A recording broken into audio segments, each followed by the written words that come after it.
Hello दोस्तों, good morning. स्वागत है एक बार फिर से आप सभी का Mishra ji technical YouTube channel में। दोस्तों आज है 5 सितंबर और आज की इस वीडियो में हम लोग बात करने वाले हैं 5 सितंबर 2020 के करंट अफेयर के सभी इंपॉर्टेंट क्वेश्चंस के बारे में।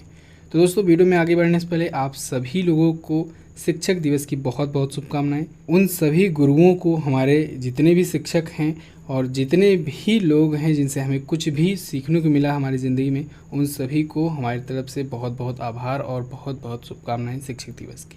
चलिए दोस्तों बात करते हैं लास्ट डे के क्वेश्चंस की। लास्ट डे का हमारा पहला क्वेश्चन था, किसान लोन योग्यता की जांच के लिए सैटेलाइट डाटा का उपयोग करने वाली पहली बैंक कौन बनी? तो वो बन गई है ICICI बैंक। प्रमोद चंद्र मोदी निम्न में से किस संस्था के चेयरमैन हैं? तो ये central board of direct taxes के चेयरमैन हैं। इन दोनों क्वेश्चन के बारे में जिन लोगों ने करेक्ट और डिटेल में आंसर किया है, ऐसे टॉप 15 लोगों के नाम मैं आपको वीडियो के एंड में बताऊंगा।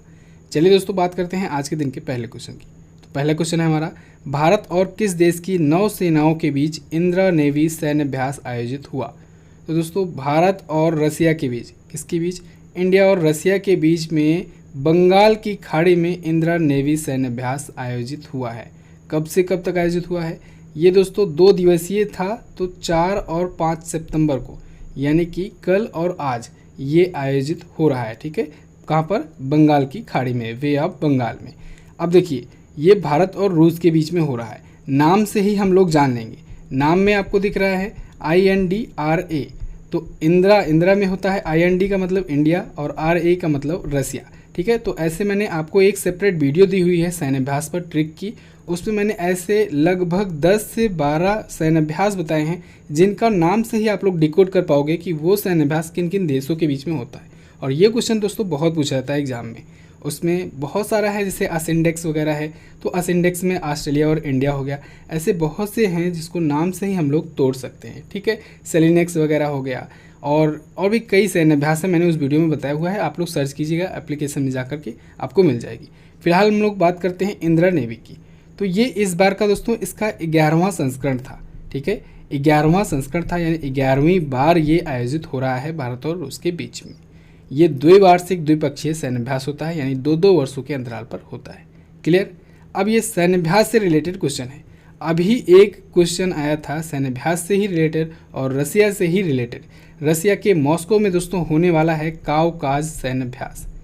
काउकाज नाम का एक मल्टीनेशनल सैन्य अभ्यास होने वाला है और भारत इसमें शामिल होने वाला था, लेकिन भारत ने अब घोषणा कर दी है कि भाई अब हम इसमें शामिल नहीं होंगे। हमारे यहाँ कोरोना का अभी कोई कंट्रोल हो नहीं पा रहा है, तो अभी हम उससे निपटेंगे, अभी हम सैन्य अभ्यास नहीं करेंगे। ठीक है, तो भारत काउकाज 2020 में शामिल होने नहीं जा रहा है। ये एक मल्टीनेशनल एक्सरसाइज है और कहाँ पर होने वाली है? रसिया में। इसे भी आपको ध्यान में रखना है। क्लियर? अब आया है रूस। रूस से रिलेटेड दोस्तों बहुत सारे क्वेश्चंस आए हैं पिछले दिनों में, उन सभी को हम लोग रिवाइज कर लेते हैं। जैसे कोरोना की पहली वैक्सीन रसिया ने ही बनाई। ठीक है, व्लादिमीर पुतिन 2036 तक रहेंगे प्रेसिडेंट, ये भी न्यूज आई थी, काफ़ी चर्चे में थी, इसको आपको ध्यान में रखना है। ठीक है, इसके साथ ही आपको याद रखना है कि रसिया ने तुर्की को S-400 मिसाइल की सेकेंड डील कन्फर्म कर दी है। इसके साथ ही S-400 मिसाइल चाइना से इन्होंने डील कैंसिल कर दी है रसिया ने। भारत के साथ वो डील कंटिन्यू हुई है। भारत के साथ 33 फाइटर जेट्स पर भी समझौता हुआ था रसिया से। वो कितना था? 38,500 करोड़ के आसपास की डील थी, इसे भी आपको याद रखना है। और एक अभी आया था शतरंज से रिलेटेड क्वेश्चन कि फाइड FIDE फाइड का हुआ था इंटरनेशनल ओलंपियाड। ठीक है, ऑनलाइन, उसमें इंडिया और रसिया को संयुक्त विजेता घोषित किया गया है, इसे भी आपको याद रखना है। क्लियर? चलिए रसिया के बारे में जान लीजिए। देख लीजिए मैप में, ये रहा रसिया, दुनिया का सबसे बड़ा देश। मॉस्को यहाँ की है राजधानी। अच्छा, मॉस्को में ही हुआ था 2018 का फीफा वर्ल्ड कप, इसे मत भूलिएगा, मैंने आपको बताया था इसके बारे में। अगला होने वाला है 2022 में, वो होगा कतर में। ठीक है, मिखाइल वीशुस्तिनी प्रधानमंत्री हैं यहाँ के। मुद्रा है रूबल, संसद का नाम ड्यूमा, और व्लादिमीर पुतिन अब 2036 तक रहेंगे यहाँ के प्रेसिडेंट। ओके, नेक्स्ट बात करते हैं। अगला है, हाल ही में राज श्रीवास्तव को कहाँ पर भारत का राजदूत नियुक्त किया गया?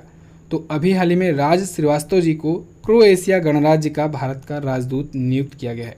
क्रोएशिया गणराज्य में राज श्रीवास्तव जी जो आपको इमेज में दिख रहे हैं यही हैं। ये 1997 बैच के IFS यानी इंडियन फॉरेन सर्विसेज के ऑफिसर हैं।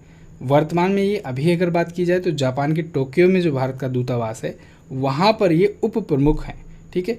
और अब ये नियुक्त हो गए हैं क्रोएशिया गणराज्य के, यानी रिपब्लिक ऑफ क्रोएशिया के राजदूत। चलिए अब वर्ल्ड मैप में देख लेते हैं क्रोएशिया है कहाँ पर। तो दोस्तों ये रहा सबसे पहले हमारा प्यारा भारत। यहाँ से हम लोग आएंगे यूरोपियन कंट्रीज़ की तरफ, क्योंकि क्रोएशिया एक यूरोपीय महाद्वीप का देश है, ठीक है। तो यहाँ पर आ गए हम लोग यूरोप की तरफ। यहाँ पर आपको दोस्तों मिल जाएगा क्रोएशिया, इधर ये रहा क्रोएशिया, ठीक है, ये रहा क्रोएशिया। क्रोएशिया की राजधानी होती है जाग्रेब, जाग्रेब होती है यहाँ की राजधानी। यहाँ की करेंसी होती है क्रोएशियाई कुना। क्या है? क्रोएशियाई कुना है यहाँ की करेंसी। यहाँ के प्रेसिडेंट है जोरान मिलोविक। कौन है? जोरान मिलोविक। अच्छा दोस्तों, मैंने अभी आपको पहले क्वेश्चन में बताया था कि 2018 का फीफा वर्ल्ड कप हुआ था रूस के मॉस्को में। कहाँ पर हुआ था? रूस के मॉस्को में। अब आप लोग एक पॉइंट उसी में और जोड़िए, जीता किसने था? जीता था उसको फ्रांस ने, और हराया किसको था?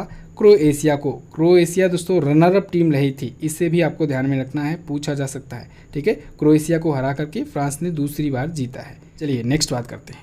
अगला है, किस महापुरुष द्वारा लिखी गई पुस्तक लेट अस ड्रीम को दिसंबर 2020 में लॉन्च करने की घोषणा की गई है? तो दोस्तों पॉप फ्रांसिस द्वारा लिखी गई है बुक लेट अस ड्रीम। इसको दिसंबर 2020 में लॉन्च किया जाएगा, लेट अस ड्रीम बुक। अभी एक और पुस्तक आई थी दोस्तों, करण जौहर ने लिखी है। कौन सी पुस्तक? The big thoughts of little world. इसे भी याद रखिएगा, इसी मंथ में आई है। अब दोस्तों इससे पहले जितनी भी पुस्तकें और लेखकों के नाम आए हैं 2020 में, इन पर मैं आपको 2 वीडियो में कवर अप करा करके दे चुका हूँ, सेपरेट वीडियो आप लोग देख सकते हैं। जाइएगा, लास्ट 6 मंथ रिवीजन नाम से एक प्लेलिस्ट है, उस प्लेलिस्ट में दोस्तों 2 आपको वीडियो मिल जाएंगे बुक्स एंड ऑथर की, उसको देख लीजिएगा, बहुत इंपॉर्टेंट है। चलिए नेक्स्ट बात करते हैं। अगला है, हाल ही में पंजाब और सिंध बैंक का नया एमडी और सीईओ किसे बनाया गया? तो पंजाब और सिंध बैंक का नया एमडी और सीईओ बना दिया गया है एस कृष्णन जी को। किसे? एस कृष्णन को। इमेज में जो आपको दिख रहे हैं यही हैं एस कृष्णन। इससे पहले ये दोस्तों केनरा बैंक के एग्जीक्यूटिव डायरेक्टर थे। अब ये पंजाब और सिंध बैंक के नए एमडी और सीईओ होंगे। किसकी जगह पर आए हैं? ये आए हैं एस हरीश शंकर जी की जगह पर, जो आपको बी ऑप्शन में दिख रहे हैं। पंजाब और सिंध बैंक, इसके बारे में बात करते हैं। इसकी स्थापना दोस्तों हुई थी 1908 में। इसका हेडक्वार्टर है नई दिल्ली में, और अब इसके नए एमडी और सीईओ होंगे S Krishnan ji. Punjab and Sind bank दोस्तों ये एक सरकारी बैंक है, और सरकारी बैंकें हैं टोटल भारत में 12, और सबसे लास्ट नंबर पर यानी सबसे छोटी सरकारी बैंक यही है, पंजाब और सिंध बैंक, ठीक है। इसे याद रखिएगा। भारत में जितने भी सरकारी बैंकें हैं इस पर भी वीडियो आपको दी गई है, और भारत में अभी 10 बड़े बैंकों का मर्जर हुआ था, उनको मर्ज करके 4 बैंकें कर दी गई थी, इस पर भी वीडियो मैंने दी हुई है, ये भी देख लीजिएगा। दोस्तों अगर आपके दिमाग में कोई भी वीडियो का टॉपिक आया करे तो एक बार MZT ऐप ओपन करके उसमें सर्च का ऑप्शन लगा है होम पेज पे ही, वहाँ पर जाकर आप लोग वॉइस सर्च ही कर लिया करो। अगर एक बार वॉइस सर्च करते हो तो 90% चांसेस है आपको उस टॉपिक पर वीडियो मिल जाएगी जो आपको चाहिए, क्योंकि बहुत सारी वीडियोज़ बन चुकी हैं, 1100 से ऊपर वीडियोज़ बना दिया मैंने, और सब ऐसे ही स्पेशल टॉपिक्स पर है। अगर करंट अफेयर को छोड़ दिया जाए तो आप लोग ऐसी टॉपिक्स पर वीडियो को ज़रूर सर्च किया करो। जो भी स्पेशल टॉपिक लगा करे, आपको लगे कि ये वीडियो मुझे चाहिए, तो आप लोग सर्च एक बार ज़रूर कर लिया करो, फ़ायदा होगा आपका ही। अगला, world open online chess tournament 2020 किसने जीता? तो अभी हाल ही में दोस्तों भारत के जो ग्रैंड मास्टर हैं पी इयान, इन्होंने जीत लिया है world open online chess tournament 2020। ये इंडियन ग्रैंड मास्टर हैं, world open online chess tournament जीत लिए हैं। ऑनलाइन ही ये आयोजित हुआ था, चेस का टूर्नामेंट था। क्लियर? अच्छा, अभी मैंने आपको बताया पहले क्वेश्चन में ही, फाइड FIDE फाइड के द्वारा ऑनलाइन चेस ओलंपियाड आयोजित किया गया था, जिसमें भारत और रसिया को संयुक्त विजेता घोषित किया गया है। इसे भी आपको ध्यान रखना है। विश्वनाथन आनंद जी आपको दिख रहे हैं बी ऑप्शन में, ये भारत के पहले ग्रैंड मास्टर हैं। इनका नाम आपको याद रखना है। इन्हें सबसे पहला राजीव गांधी खेल रत्न भी मिला था, इसे भी आपको याद रखना है। डी गुकेश, ये भारत के सबसे कम उम्र के ग्रैंड मास्टर बने और दुनिया के दूसरे सबसे कम उम्र के ग्रैंड मास्टर बने। ये पॉइंट भी आपको याद रखना है। क्लियर है दोस्तों? MZT ऐप का नया अपडेट आ चुका है। अब आप MZT app education app download करके उसको शेयर करके कॉइन्स जीत सकते हो, और कॉइन्स के थ्रू आप लोग फ्री में ई बुक, मॉक टेस्ट वगैरह परचेज कर सकते हो।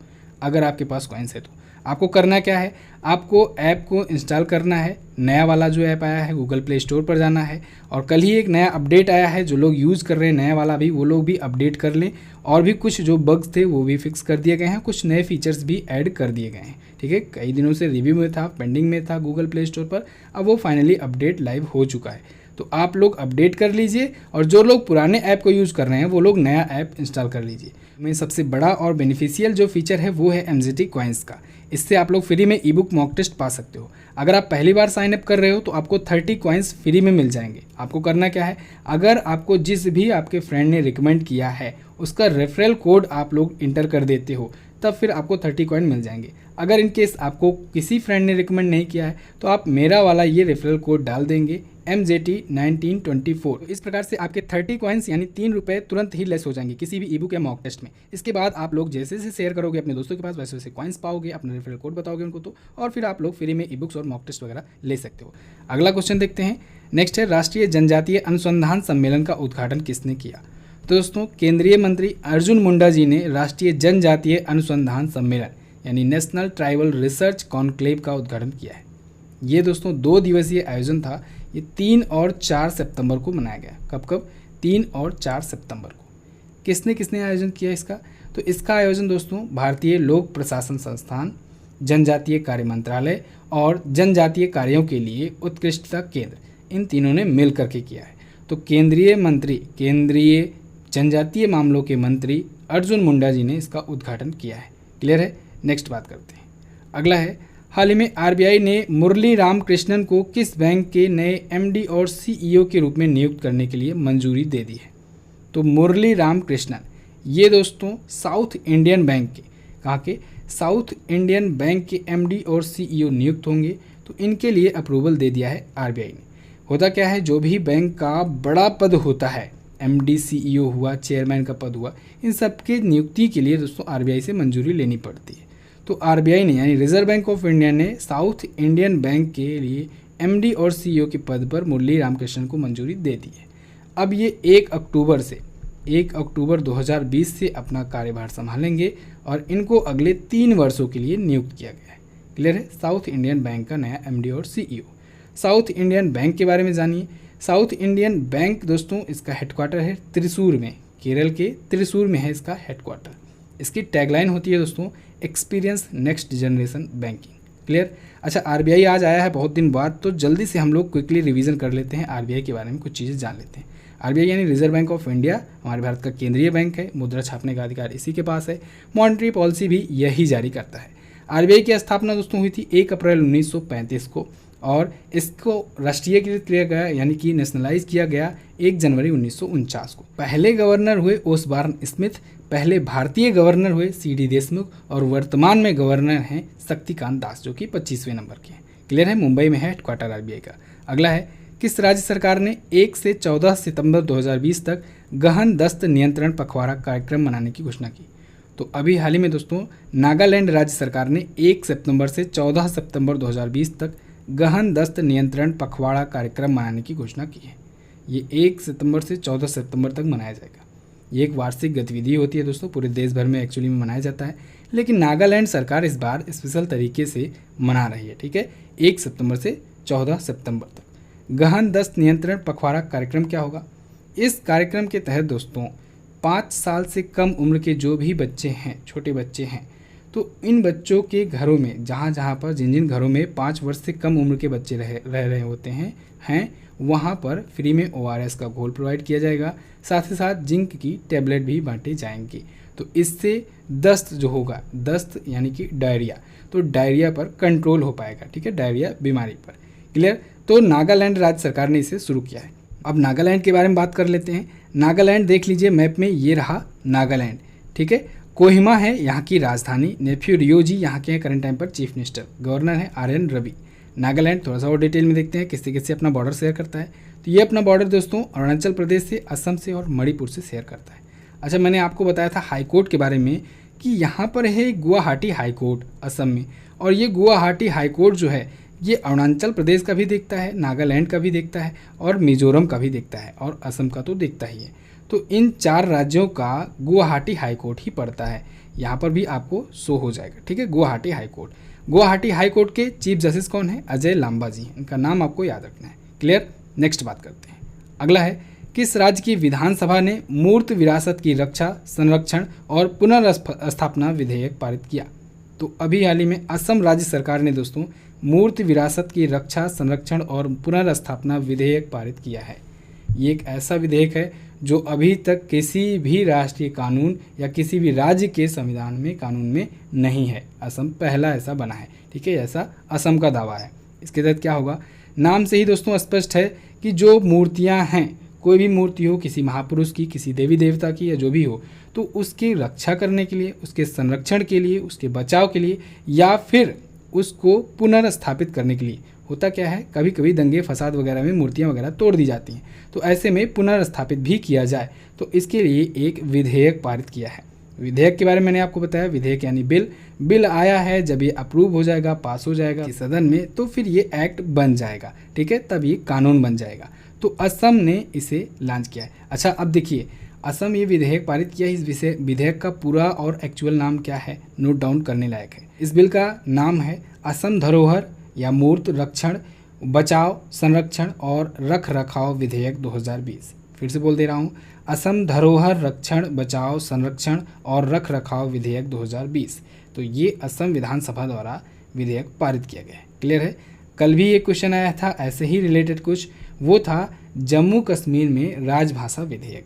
तो उसके तहत जम्मू कश्मीर की अब 5 आधिकारिक भाषा होने वाली है, तो इसे भी आप लोग ध्यान में रखेंगे। असम आया है, थोड़ा सा असम के बारे में जानते हैं। दिसपुर यहाँ की राजधानी, मैप में देखिए ये रहा असम। सर्बानंद सोनोवाल बीजेपी पार्टी से यहाँ के हैं चीफ मिनिस्टर, गवर्नर है professor Jagdish Mukhi. Kaziranga national park, मानस वन्यजीव अभ्यारण्य, ये है असम में ही। असम अपना बॉर्डर किससे शेयर करता है, ये अपना बॉर्डर शेयर करता है अरुणाचल प्रदेश में, नागालैंड से, मणिपुर से, मिजोरम से, त्रिपुरा से, मेघालय से और पश्चिम बंगाल से। मैंने आपको बताया कई बार कि असम जो है जितने भी पूर्वोत्तर राज्य हैं सभी से अपना बॉर्डर शेयर करता है। क्लियर है। गुवाहाटी हाई कोर्ट है, यहाँ की हाई कोर्ट, और यहाँ के चीफ जस्टिस हैं अजय लांबा जी। क्लियर। तो बस दोस्तों ये तो थी हमारी आज के दिन की top 10 current affair. I hope आपको वीडियो पसंद आई होगी और काफ़ी कुछ सीखने को मिला होगा। अगर आपको कुछ सीखने को मिला है तो वीडियो को कर दीजिए लाइक और अपने दोस्तों के पास इसे शेयर कर दीजिए। चैनल पर पहली बार आए हो, चैनल को सब्सक्राइब करके बेल आइकन को प्रेस कर लेना, जिससे आने वाली वीडियोज़ का नोटिफिकेशन भी आपको मिलता रहे। बात करते हैं अब क्वेश्चन ऑफ द डे की। आज का पहले क्वेश्चन है आपके लिए, ग्लोबल इनोवेशन इंडेक्स 2020 में शीर्ष पर कौन है। अगला है, भारत के 14वें नियंत्रक और महालेखा परीक्षक कौन है। दोनों ही क्वेश्चन इंपॉर्टेंट है और ऑप्शंस के अकॉर्डिंग आपको बहुत सारी चीज़ें मिल जाएंगी एक्सप्लेन करने के लिए, तो आप लोग डिटेल में भी आंसर लिख सकते हो। अब आप वीडियो देख लिए हो तो जाओ जल्दी से MZT ऐप पर इसकी क्विज भी सॉल्व कर लो। और हाँ दोस्तों, MZT ऐप नया वाला ज़रूर इंस्टॉल कर लो। अगर आप नया यूज़ करते हो तो उसे अपडेट कर लो। बात करते हैं अब उन लोगों के नाम की जो लोग कल की वीडियो में करेक्ट और डिटेल में आंसर किए थे। उनके नाम हैं मनु पांडे, श्यामशेर कुमार, रेखा बुनकर, अमृत कुमार, शांति प्रिया, राहुल कुमार, नेहा जायसवाल, अमित चौधरी, रमजान खान, शौकत अली, संगीता रावत, मंटू कुमार, तुसीर, रौनक राज, गौरी शंकर। इतने लोगों ने करेक्ट और डिटेल में आंसर किया। आप लोग डिटेल में आंसर किया करो। मिलते हैं दोस्तों नेक्स्ट वीडियो में, तब तक के लिए नमस्कार, जय हिंद, वंदे मातरम।